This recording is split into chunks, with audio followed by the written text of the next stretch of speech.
Hello, my fellow patriots. This is Alex with Disabled Vets Perspective, and this is another episode of Inside Veterans Affairs. Got some good articles to go over today.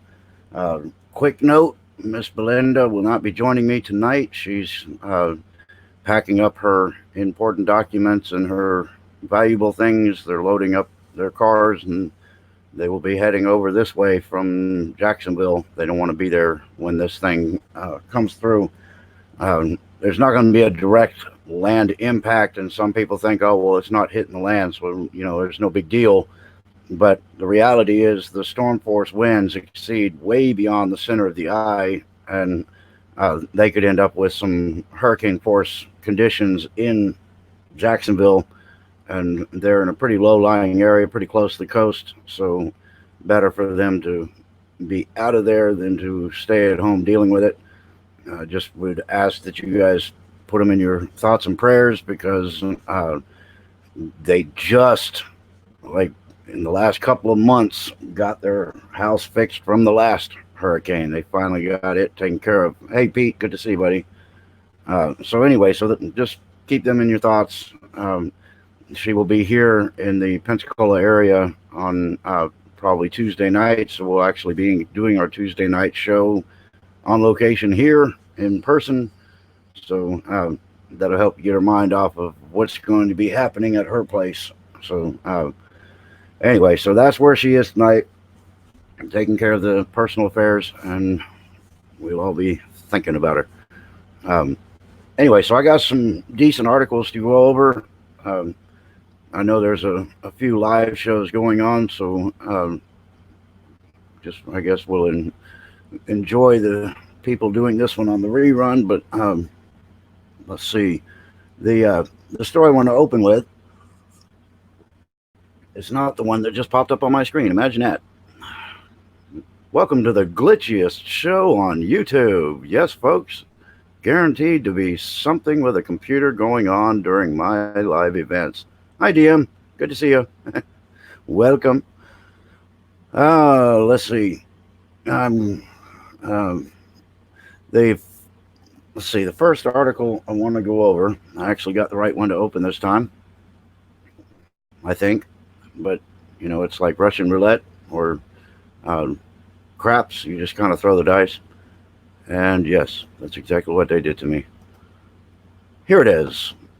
It says, this is in Military Times, according to, let's see, their first headline here says their top story. It's after curing hepatitis C in 100,000 vets, VA pushes for more medical breakthroughs. So it looks like the VA might be putting more emphasis in medical research, and that would be a good thing. That would, in some ways, because that might also put it in a position where they would be using vets to test said experimental cures, and that I'm not a big fan of, because when you're active duty, they test up on you whether you like it or not, and you can't do anything about it. And as a veteran, I don't think they should be in a position where they can do that. But it says, following a recent milestone in curing the hepatitis C virus, the Department of Veterans Affairs is now focusing on detecting liver disease prevalent among veterans that can persist even among patients who have taken the hepatitis cure. Can't have anything to do with all the drinking in the military, could it? It says, on World Hepatitis Day earlier this month, the VA announced that it had cured more than 100,000 cases of chronic hepatitis C, which can lead to advanced liver disease. Curing HCV can prevent the development of progression of ALD, the VA said in a news release, adding that the currently fewer than 225,000 veterans in the VA care remain to be treated with an 8 to 12 week oral regime of the drugs Sovaldi and Mavorite. Somebody loses an awful lot of sleep thinking of names of medication. But it says, by the way, as my audio and everything coming across real good? Because it could be really embarrassing if not. After getting through all of this, and people going, "We can't hear you. What you doing? You can't. All we can do is see your lips moving." So, welcome back, Fred. I thought you left me. So anyway, so if I'm good on the audio, then with the exception of the air conditioner background, that's going to be something you guys will have to listen to because turn off the AC in Florida and in 5 minutes everybody spontaneously combusts, and I don't want to burn my nice couch. But anyway, it says through early June, the VA reported spending a total of $814 million on medications to treat HCV. However, recent studies have shown that liver disease, particularly non-alcoholic fatty liver disease, NAFLD, can persist among patients even after they undergo the drug regime for the hepatitis C. Okay. A study published last year in the World Journal of Gastroenterology showed that fatty liver was present in more than 47% of the patients who had taken the hepatitis C cure. Well, that ain't good. We'll get on other articles in a minute. I know. Hey, Rebel Jack, good to see you. I know a lot of people aren't into medical stuff. I kind of am by default, with my father being a physician. Is sort of, I guess, bred in me. But History Bee's here. Hey there, good to see you. I saw B down here with a heart next to it, so I figured I'd look up a little higher. Okay, it says, according to the VA, non-alcoholic fatty liver disease occurs most often in people with high blood sugar, obesity, or high cholesterol, and is the most common chronic liver disease in the U.S. Now, just a little side note. Those of you who follow me regularly know that my father was doing medical research at the end of his career, and one thing that you can't quite put a finger on is cholesterol. I know everybody says cholesterol is the demon and it will kill you and all this other stuff, but there's a lot of evidence on the contrary based on your genealogy, where your bloodline comes from. There's a city in Italy where the Italians that live in this city run in the 800s on cholesterol, and according to our statistics, that would be death in a week. And then in South Japan, there's a village where they eat nothing but fish and shellfish and regular fish, and they can run up in the thousands on their cholesterol. So that's just one I've always questioned. Anyway, that's my side note. I'll get back to it here. It says, while the new drugs can effectively eradicate hepatitis C in many patients, liver disease remains, and the individuals still require ongoing monitoring of the fatty thing, NAFLD, said Dr. Stephen A. Harrison, a retired Army colonel and medical director of Pinnacle Clinical Research in San Antonio. The VA is currently using FibroScan portable ultrasound devices made by the tech firm Echosens to monitor the fatty liver disease and its subtype, non-alcoholic steatohepatitis. Harrison said he uses FibroScan in his own practice on a daily basis. So they're getting better at diagnosing it. They're getting better at curing it. And anyway, it's nice to start out with a little piece of decent news coming out of the VA, and I like it when a plan comes together. So good news for the VA in that sense. Let's see.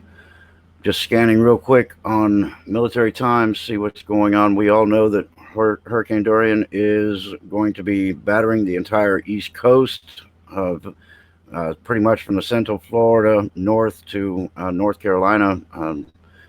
Just because it's offshore doesn't mean it ain't going to smack them around a bit. So anyway, so Hurricane Dorian Navy evacuates Jacksonville aircraft squadrons. Good plan, because planes will fly even when they're empty if you run enough wind under their wings. So that's a good thing. Jervis, good to see you, buddy. Glad you're here. Um, let's see. Here's one that's interesting. Turkey's president vows Syria operation if U.S. falls short in safe zone. Um, Erdogan is not our friend. I lived in Turkey, and when this guy got elected, my family pretty much had to tuck tail and run. He is, uh, he's dangerous. Even the moderates in Turkey, the people that uh, don't particularly follow Sharia or do any of the other things that the other Islamists do, but anyway, they don't like him. But one thing they did while I was there, right before well, I think actually right after we left, Erdogan said he was going to take everybody's guns. And yes, in Turkey, you can own private firearms. Well, they got a bit of a surprise because everybody went to turn in their guns. And what happened was that outside of their Capitol building in Ankara, about 1 million people showed up, and they all held their guns up in the air, and they pointed them at the Capitol building and said, "Come on out and take them from us." Well, for some really strange reason, that law quickly got removed from the books. Um, Fred says, "I'm not sure Alex Vidurian looks like it's going to take Hurricane Andrew's exact same path." Andrew went through Homestead in South Florida, so it's already way too far north for that to happen. But yeah, Andrew was no joke. We got that one after it had after it deteriorated a little bit in South Florida. It came on up into the northern Gulf, so we actually got smacked around a little bit by that one. But the nasty ones, Lioness 61 Turner, good to see you. Glad you're here. Thank you. The hurricanes that got us, we got hit by Ivan, and the house that my wife and I had built were basically we were buttoning up loose ends on it, and the hurricane took the roof off, so the entire house got rained in for about 2 days, and everything was completely shot. Well, we got it kind of put back together, and almost a year later, almost to the day, we ended up with what was it, Hurricane Dennis, and did the exact same thing. Took the roof back off the house and rained inside again. So now the house sits on my property as an empty shell and pretty much used for storage because you can't get insurance in this area until your house is finished. So we never had insurance on it. We did everything out of pocket, and after losing it a second time, we just realized there's just no way we're going to accomplish this thing. So it's sitting as an empty box down on the south side of my property, and it'll sit there until maybe one of my kids decide they want to do something with it or whatever. But anyway, I went off on a tangent. But the deal with Turkey's president is there's enough people that don't like him, and eventually I think he's going to frustrate the wrong people, kind of where we are in this country. The quiet majority is becoming agitated, and it's becoming harder to stay quiet. Cheshire Cat, welcome. Good to see you. Glad you're here. This is an interesting story, and then I'll get on to the VA news. Let me open it here. It's this is a World War II fuzzy story, make you feel good all over kind of thing. It says a jacket found in France tracked back to World War II veteran in Hawaii. Albert Nakama remembers the Vosges Mountains and how cold it was in late 1944 when his unit, L Company of the 442nd Regiment Combat Team, reached northeastern France in World War II. Uh, the the Kanaho man was part of the mostly Japanese American force, many from Hawaii, that set out to prove their loyalty to America in blood and sweat, fighting in fighting entrenched German forces in Europe. It was the winter time. Nakama, now 96, said the Vosges Mountains was really cold. Like the poly coming from Honolulu, a lot of wooded area. That's the kind of place the Vosges Mountains was. He remembers Italy in the spring 1945 and soldiers climbing up steep Mount Folgorito, easy for me to say, at night, and hands and knees to surprise sleeping Germans at the top to help break the Gothic line. That's where Nakama was shot in the buttocks, right on the right cheek. That's a pain in the ass. He said with a laugh. He didn't say that, I did, but somewhere along the way, Nakama was struck in the forehead by a glancing bullet. He was wearing his helmet at the time, which protected him. All I know is I got shot here, he said, pointing at his head, but I never fell down. But the former infantryman doesn't remember the long green army trench coat, the one with a Nakama handwriting on the back that was brought from Old Farmer to more recent years near uh, Bruyères, France, a town that the 442nd and 100th Infantry Battalion liberated. And therein lies an ongoing mystery that saw in the hope that Nakama could add a bit of detail to the famous history of the 442nd in France.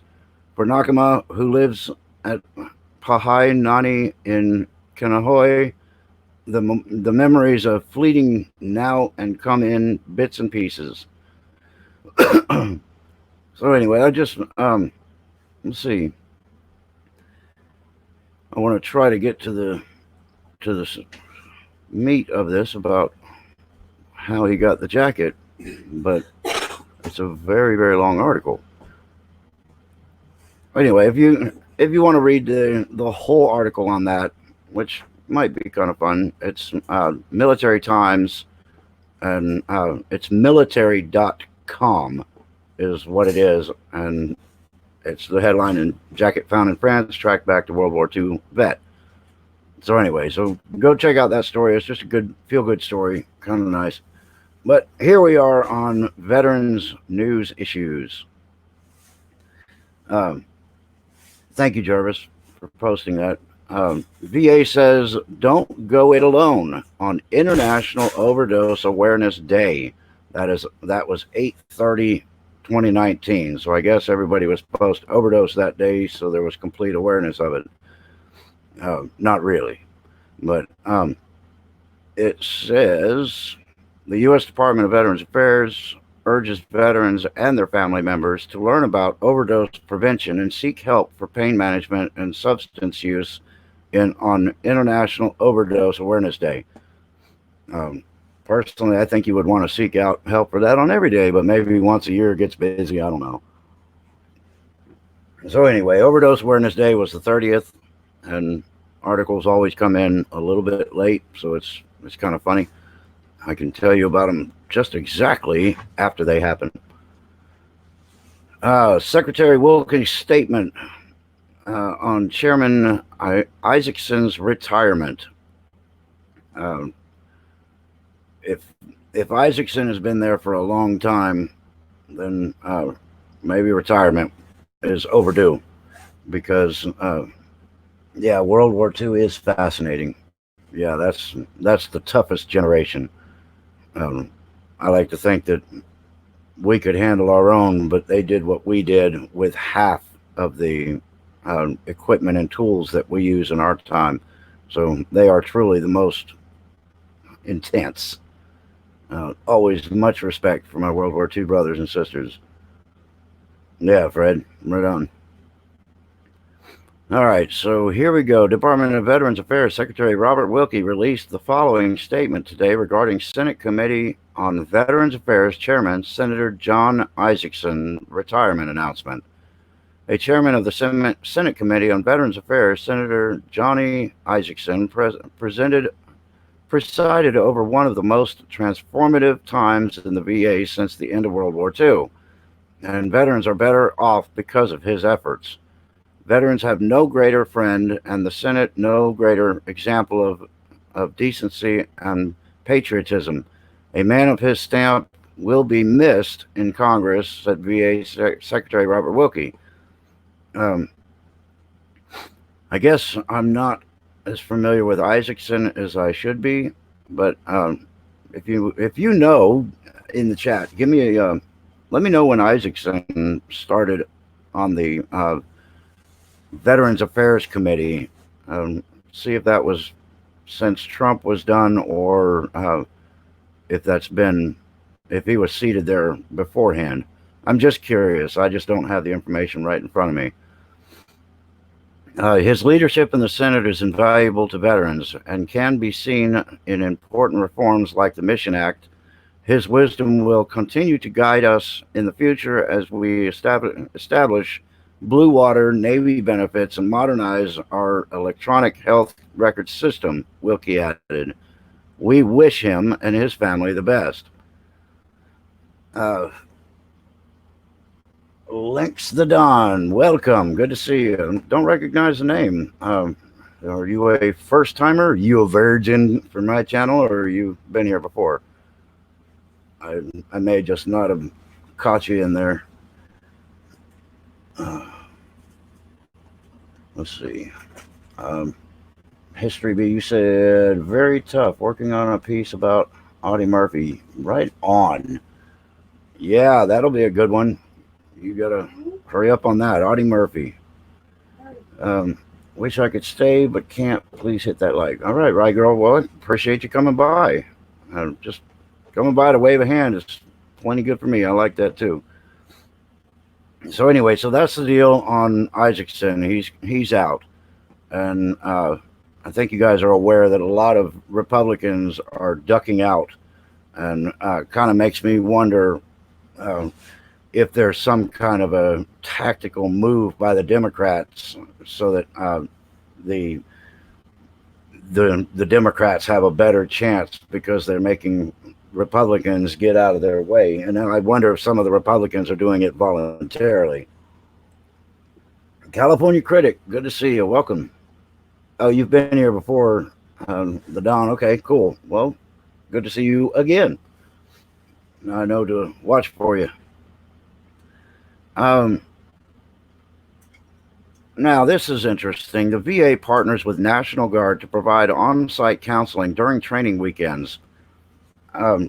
That's interesting because, as you guys know, 1 weekend a month, 2 weeks out of the year, the reservists and the National Guard do their activity unless they are put on active status and deployed. And now they will have access to counseling. The problem is when these veterans, or when these military people that are in the reserves and they're not on their active status weekend, they don't have access to everything that regular military have.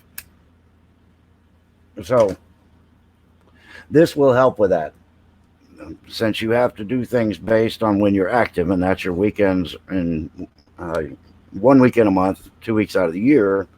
Then at least you have access to counseling if you need it. And I really think they're trying to move forward with this suicide prevention, maybe get ahead of the game a little bit, start counseling people, and getting involved with them before there becomes an issue. Right, girl, I will watch within 24 hours, so you get that YouTube view time. Oh, okay. Well, thank you. Appreciate that. Effie loves America. I do too. Hey, thank you. Yeah, I love my flags. That's why I'm in my flag garden when I do my show. Because I love my American flag. I of my patriotism, and frankly, that's why I do this show, because I love America and I want to keep it. And I love my military. I want to make sure that they are safe and strong. And when they're done in the military, I want to make sure they're protected by the VA. So this is my most important show because of that. I really do care, and this is how I can make a change, I hope. Um, let's see. This is this is a little excessive. This headline here, and he's a general, and God bless him for that. But it's excessive. It says, and this is quote: "I served 10 tours in Afghanistan. It's time for us to leave." That's his quote. I emphasize the 10 because I don't know if you're aware of this, but the tours are 8 to 12 months. When you're deployed, hold on a second. I believe anyone who served our country and lost a limb or because permanently disabled should not have to pay federal taxes. I agree. Um, it is difficult. In Florida, I don't have a income tax. That's one advantage, but I do have to pay the first responders tax, and on my 5 acres, it's almost 500 a year, and some people don't pay that much for property tax, so it's a little excessive. But anyway, so this is the emphasis on the 10 years part is because that is excessive. If you are in a combat zone, even if you're in the rears for potentially 10 years, uh, I don't know how you can ever be anywhere close to the same person you used to be. Your um, whole persona would change. Everything about you would change. 10 years is a lifetime, and to be 10 years in any combat zone, I mean, you're not in, may not be in a live fire every single day or anything like that, but just being in a hostile environment that long can really put a toll on anybody. I don't care if you're a general or not, just a human, that's too much. Um, anyway, so this is from him, this general, and it says, on the evening of July 15th, 1979, a solemn and weary President Jimmy Carter sat in the Oval Office and addressed the nation about what he termed a fundamental threat to American democracy.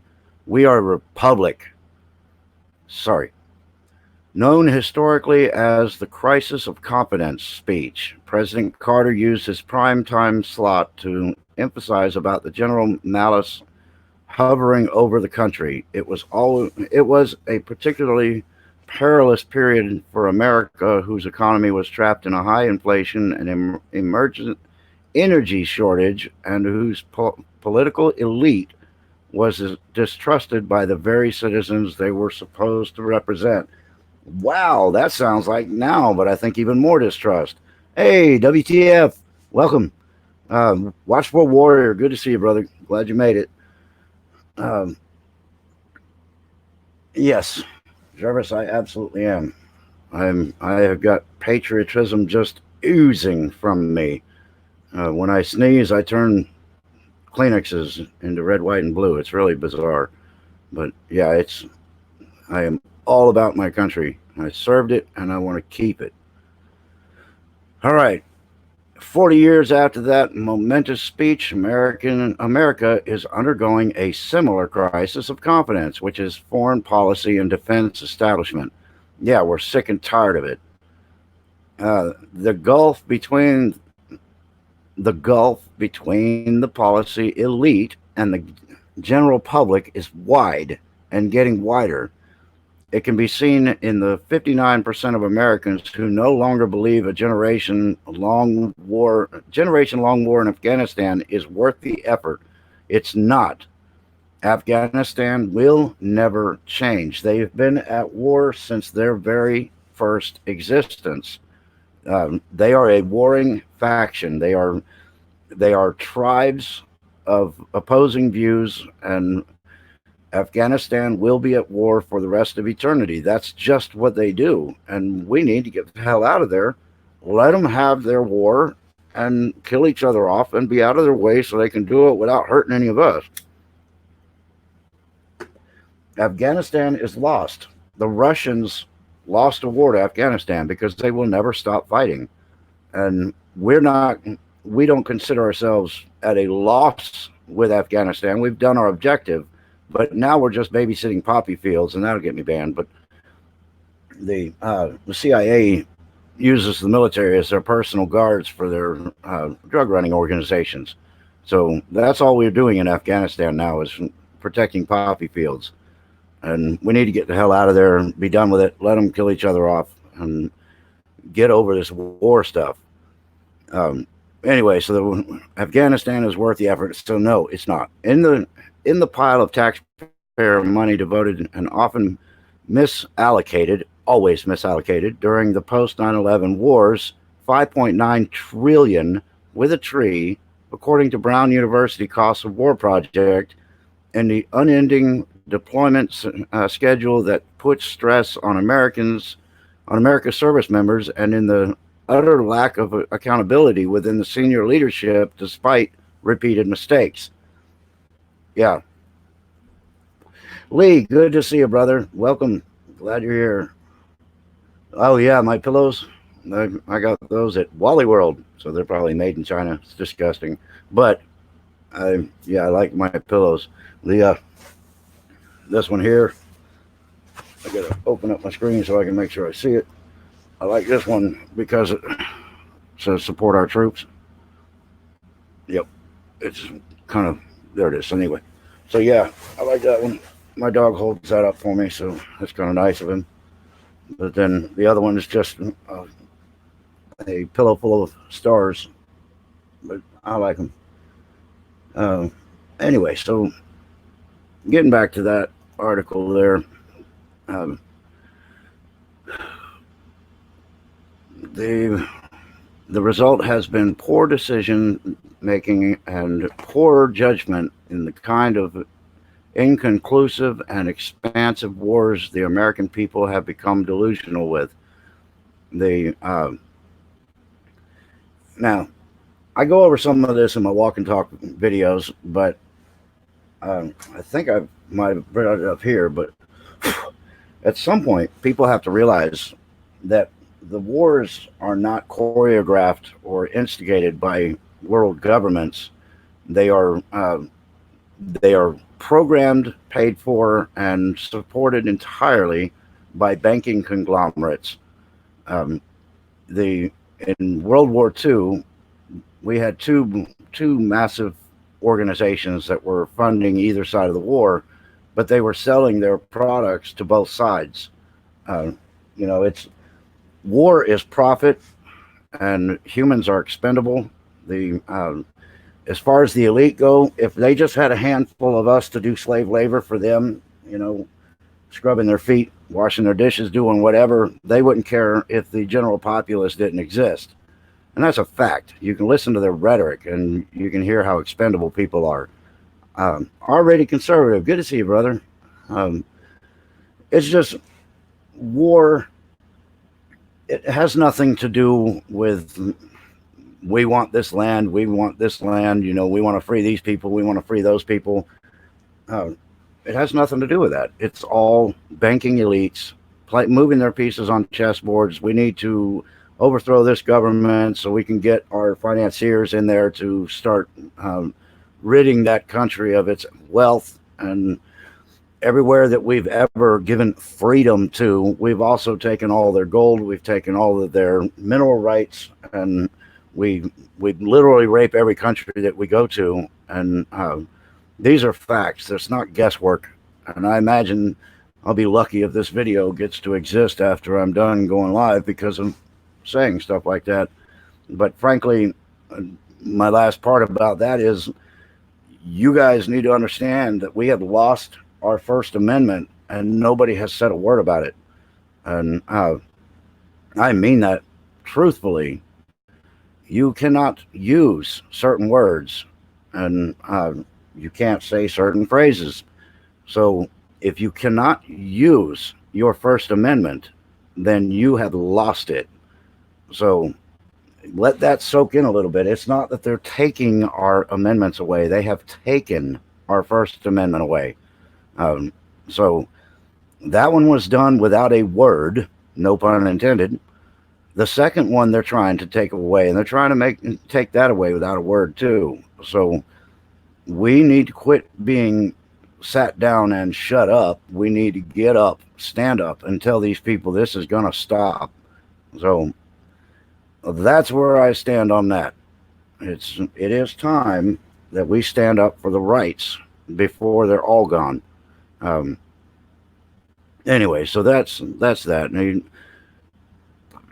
So, excuse me, a little air in my chest. The obvious case study in Afghanistan, a country that has chewed up and spit out great powers throughout its history, nearly 18 years after the first U.S. military operation against Al Qaeda and the Taliban, the war is still a meat grinder.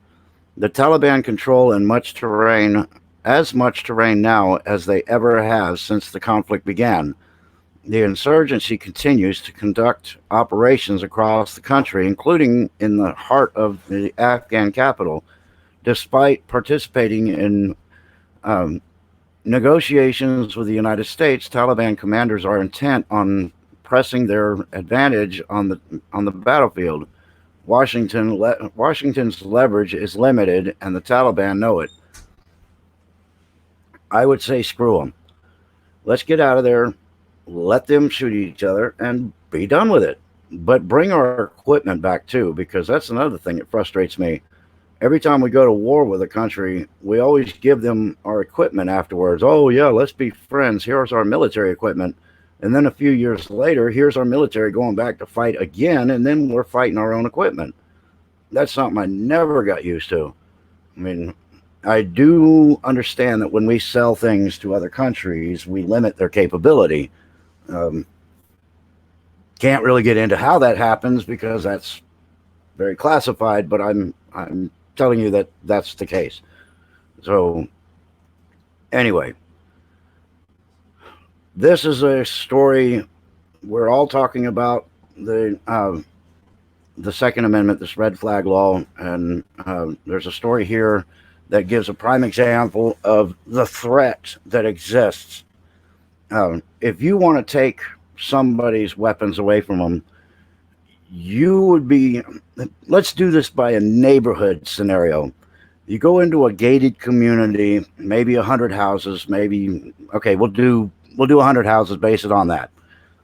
So there are 100 houses in this neighborhood, and you know that at least 95 of those houses have weapons.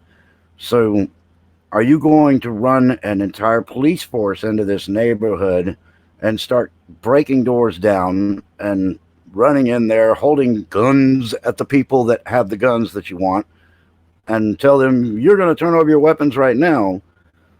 Or are you going to take one police officer, maybe a pair, perhaps in an unmarked car, very casually stroll up to one door at a time, knock on the door and say, we need your weapons? Neighbors didn't know what was going on. Nobody saw anything. The cops go in there, they say, give me your weapons, and give them the weapons, and then they go on their merry way. Maybe come back a day or so later, go and knock on another door, we need your weapons. Well, the point of this is, if you come busting into this country with the military and with the police and everybody else, and you say, turn in your weapons, you're going to get them. They're going to be awfully hot when you get them, but you'll get them. The problem is they know that.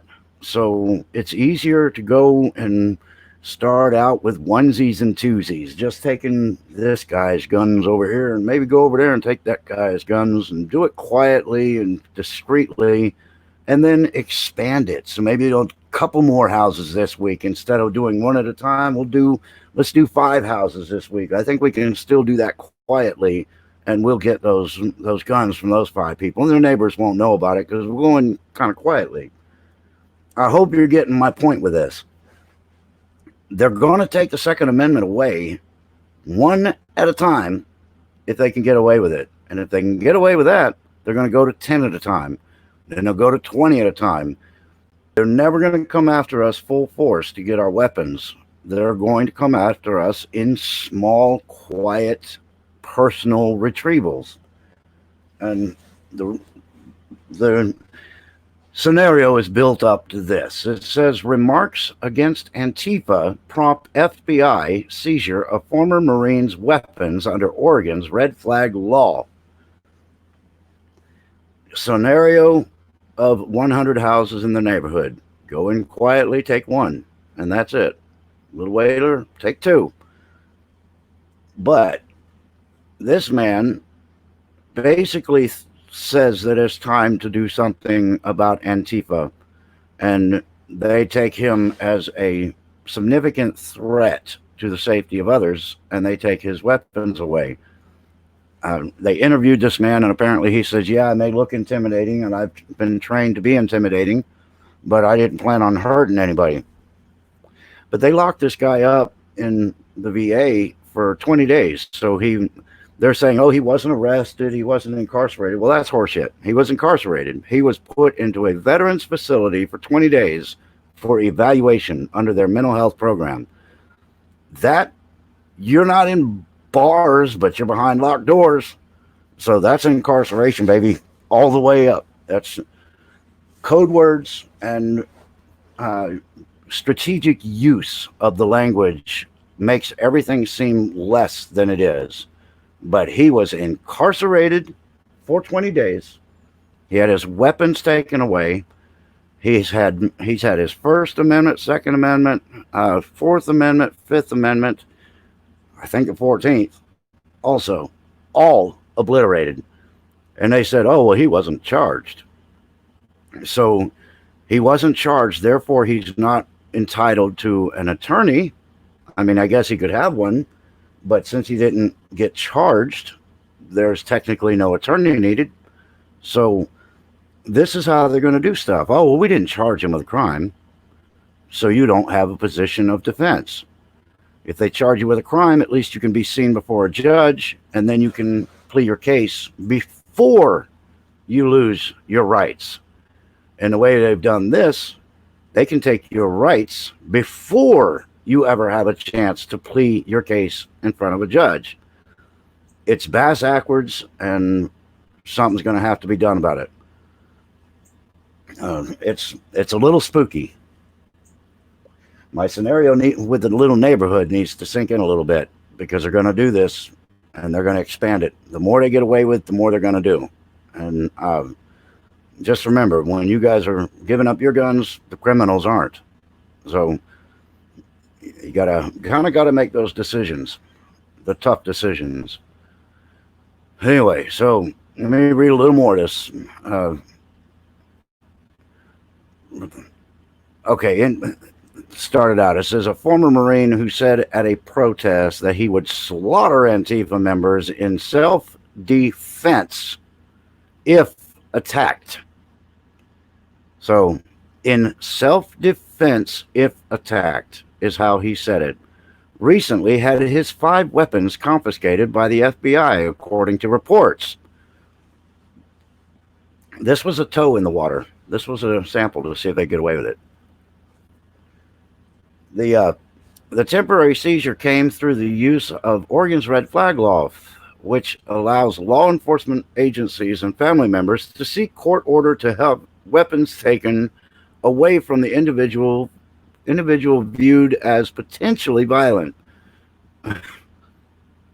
Such laws are often opposed by supporters of Second Amendment gun rights.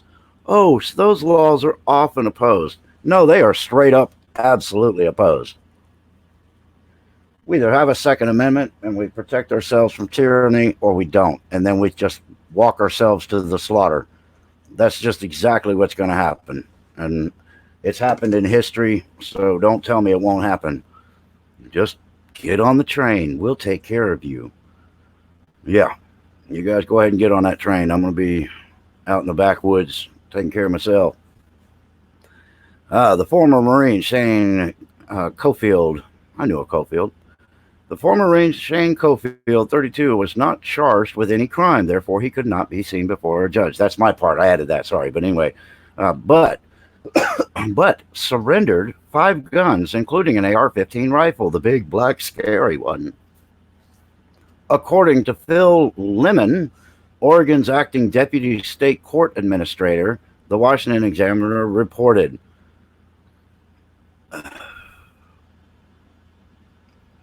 Well, okay, so that says the action was reportedly prompted by remarks Cofield made in public during a demonstration outside the home of Portland, Oregon Mayor Ted Wheeler in August, the Oregonian Oregon Live reported. If Antifa gets to the point where they start killing us, I am going to kill them next, Cofield told a crowd. According to the Oregonian, I'd slaughter them and have a detailed plan on how I would wipe out Antifa. Cofield previously wrote to U.S. Representative Dan Crenshaw, Republican, Texas, a former Navy SEAL, to share his concern about Antifa and voice his support for having the group declared a terrorist organization, a step that President Trump has considered and needs to get on with it. He needs to get that done. So it says, Portland has been the site of frequent violent clashes, only violent from the left, defense from the right, between members of the far left Antifa and supporters of conservative groups such as Proud Boys. The mayor and other city officials have faced criticism for their handling of such events because they don't handle them. I'm adding my little thing on the end of this stuff because this is a story that's really getting under my skin, because I know why we had the Second Amendment. I know exactly what was in the minds of the country's founders when they put that amendment together, and I see every single day why, if we lose that Second Amendment, we are dead. It's just that simple.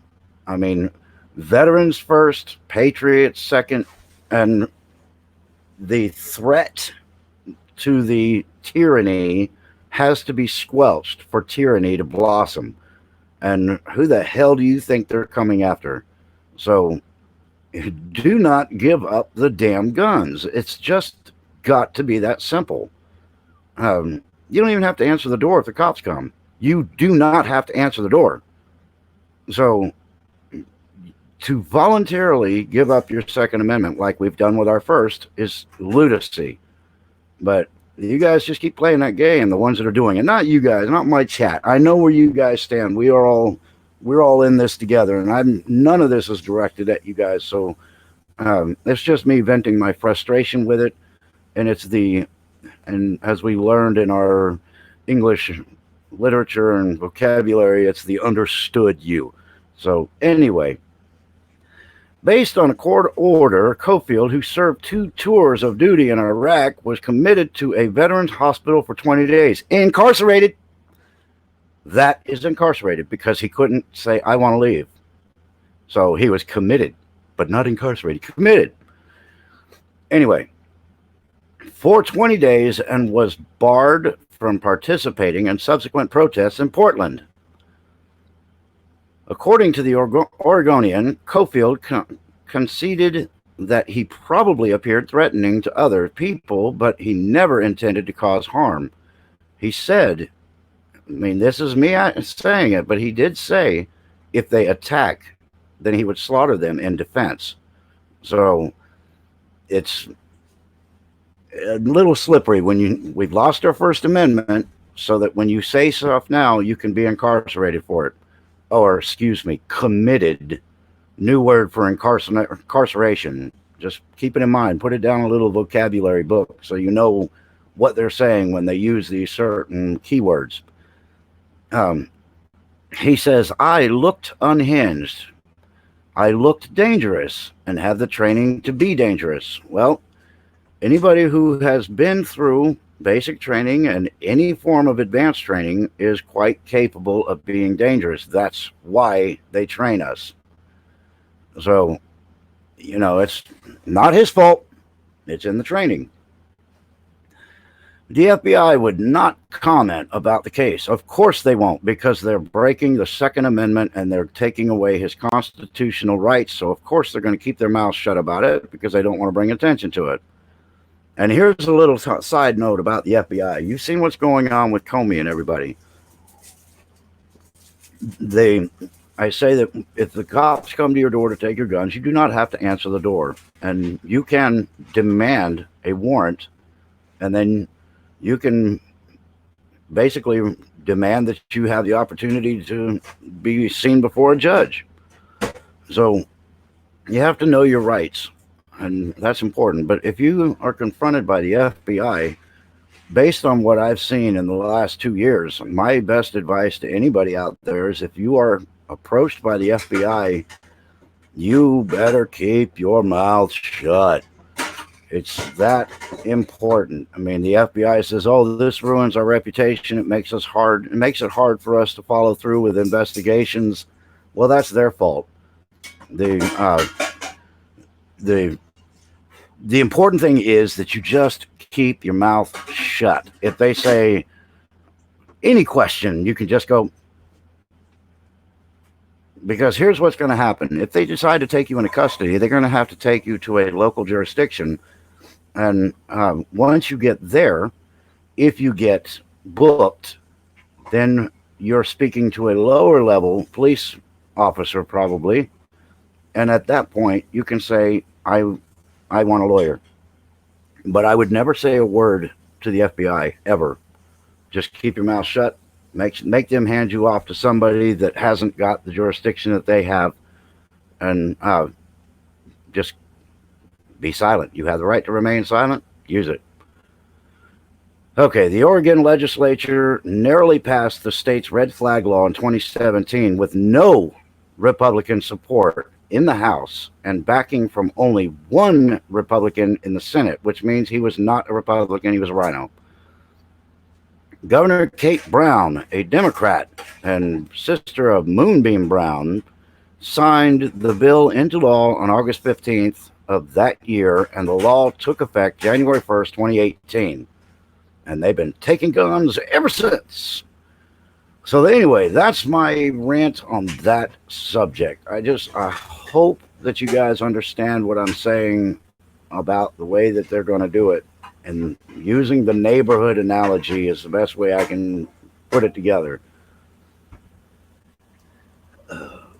He's not real dangerous, or he wouldn't have warned Antifa. Well, yeah, but I'm sure he was hyped up a little bit. But they are just in basic training. You're taught some pretty serious tactical kill fighting.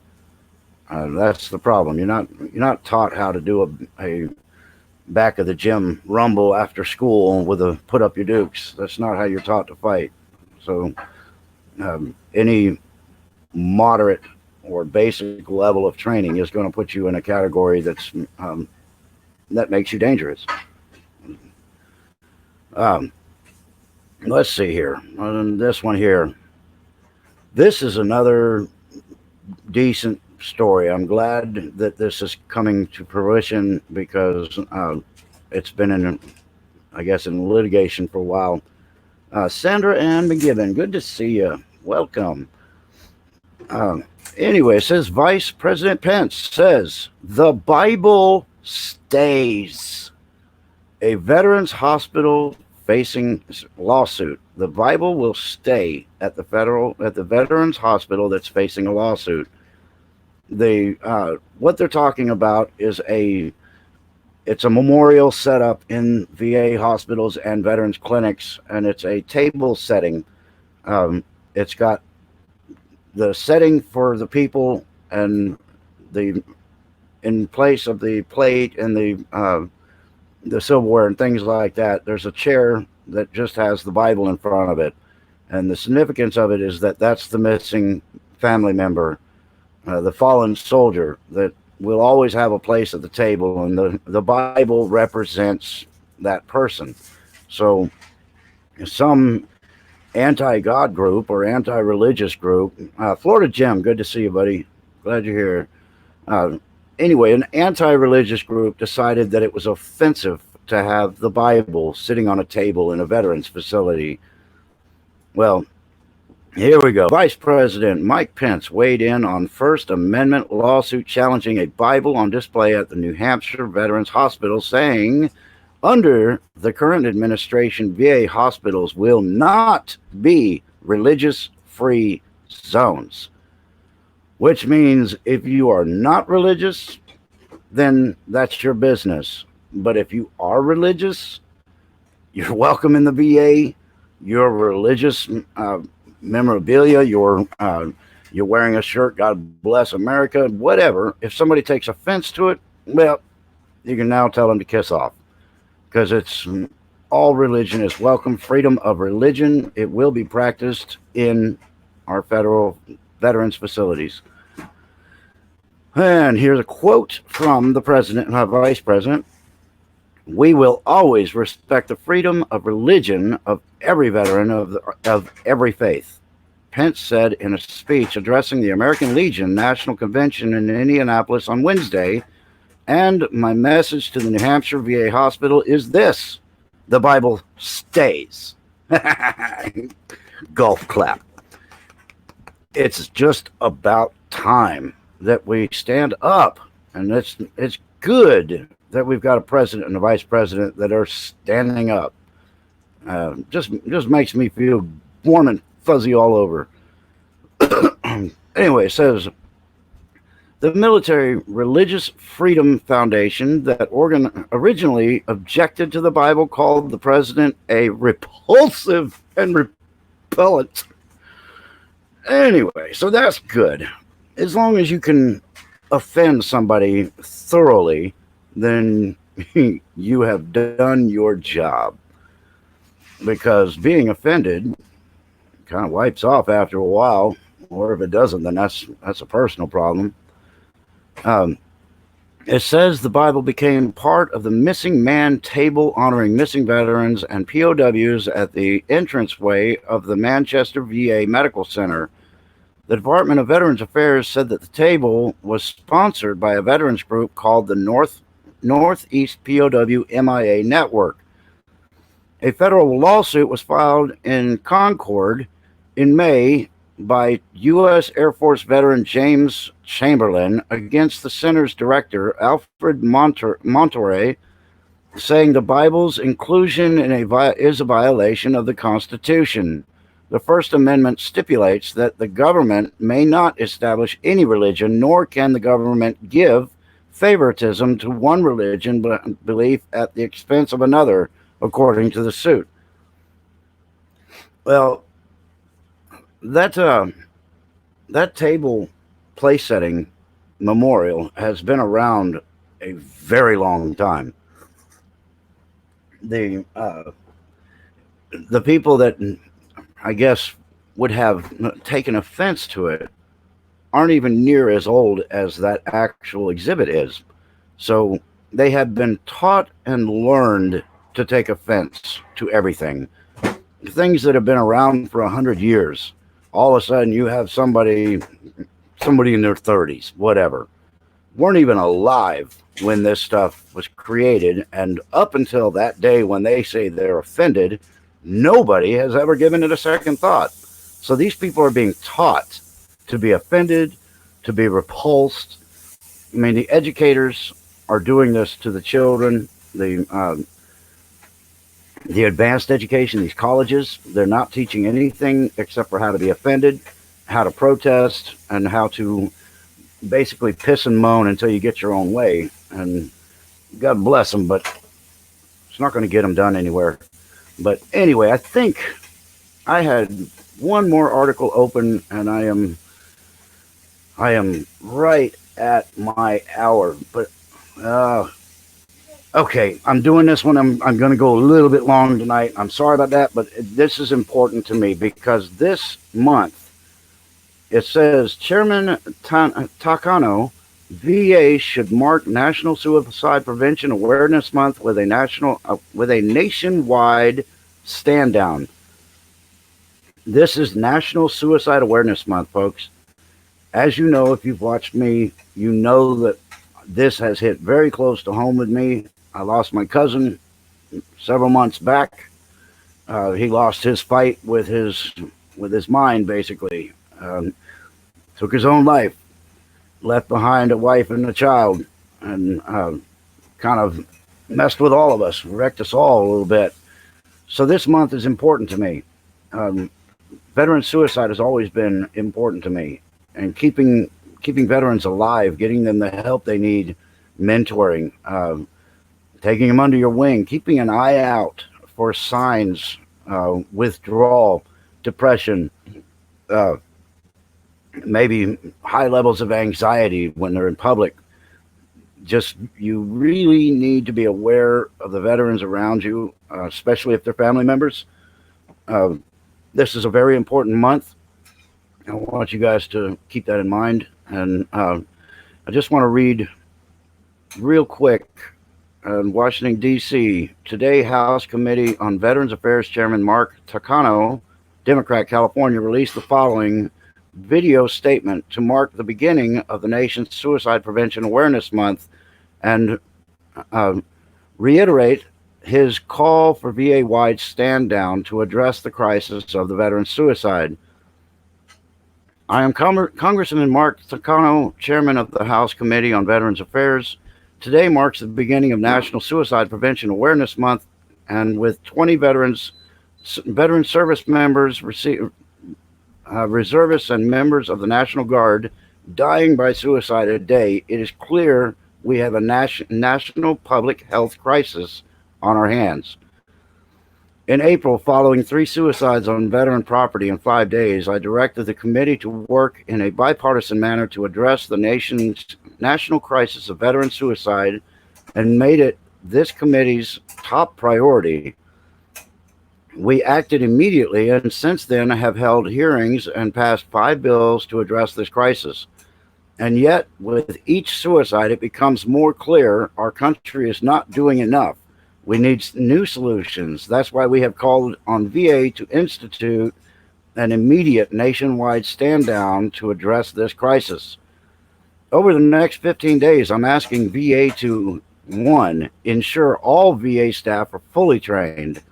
They should have been by now. 2, assess facility infrastructure. And number 3, identify gaps in policies, procedures, and resources. We cannot keep delaying action. Americans must know that key policies are already in place, that VA will enforce them, and trust that senior VA leadership will be held accountable. Until VA has a top suicide prevention official in place to implement these programs, veterans can't have confidence that the VA's ability to care for them in a crisis. While Americans should take this month to have real conversations about suicide across this country, I'm asking VA to do more than talk. I'm asking them to back up their policies with clear, conscious action, concise action. If you are a veteran, if you or a veteran is in crisis, you can call the Veteran Crisis Line. I have that number in my description always. So if you need the number for crisis care, then you need to grab it out of my site. Ask for help.